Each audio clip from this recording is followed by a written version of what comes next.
Tonight, a different vaccine debate, one that involves man's best friend. The ABC 7 I-Team is investigating increasing concern about vaccinations for your dog. Eyewitness News investigative reporter Chuck Gowdy here with the story. Chuck? Ron, Kathy, that human measles outbreak is now rekindling discussion about the anti-vaccine movement, a conversation that tonight has filtered down to the dog world. Owners and vets seem to agree that vaccines are important to protect against dangerous diseases, but the I-Team has learned of questions by some dog owners about the number and frequency of routine shots and whether they're harming their pet's health instead of protecting it. She's not quite the same dog that she used to be. Piper is a 4-year-old Vizsla. Julie Harding says this past summer her perfect pet became violent and vicious with unexplained seizures. She was foaming at the mouth.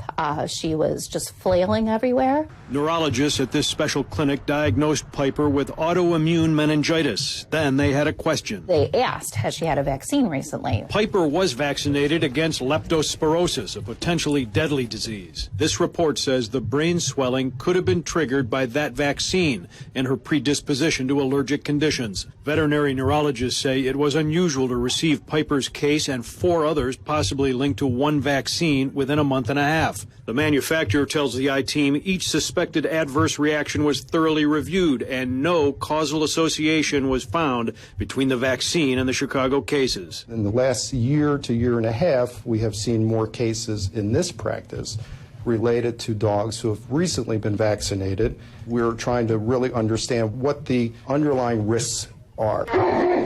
In a yearly visit, dogs could receive a host of vaccines. Some owners say over-vaccination is jeopardizing their pet's health, causing everything from swelling to autoimmune disorders and more. Once we stopped giving him all of these extra vaccines, he's been a lot healthier dog. Ron Schultz, a longtime researcher of canine vaccines, finds immunity of many diseases can last for a dog's lifetime, much like humans. He says vaccines are vitally important, but questions the need to vaccinate so often. Distemper, parvo, adeno, given every year, when we know it provides a lifetime of immunity. Is that what could cause an adverse reaction?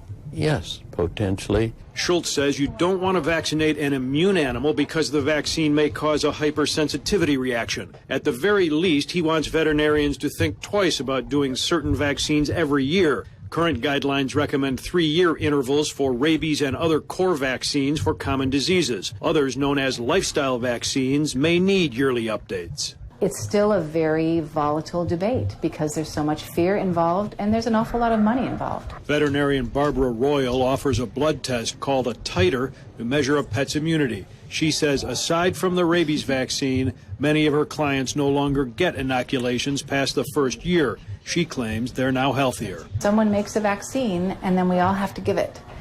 But the efficacy and the safety of those vaccines is not necessarily that well researched. Not so, says an association representing animal health products, pointing to millions of dollars invested each year in scientific studies and development and USDA regulation.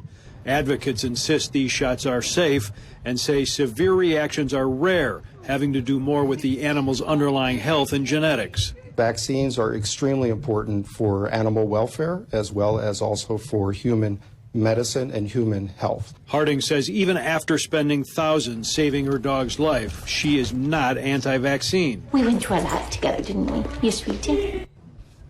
Only rabies shots are mandated for dogs in Illinois and most states. The I-Team discovered that if a dog has an adverse reaction to a vaccine, veterinarians are not required to report it to the manufacturer or the government, although many do. And federal regulators require vaccine manufacturers to keep reports and make them available to the USDA. Talk to your vet about it if you have questions. All right. Thanks, Chuck.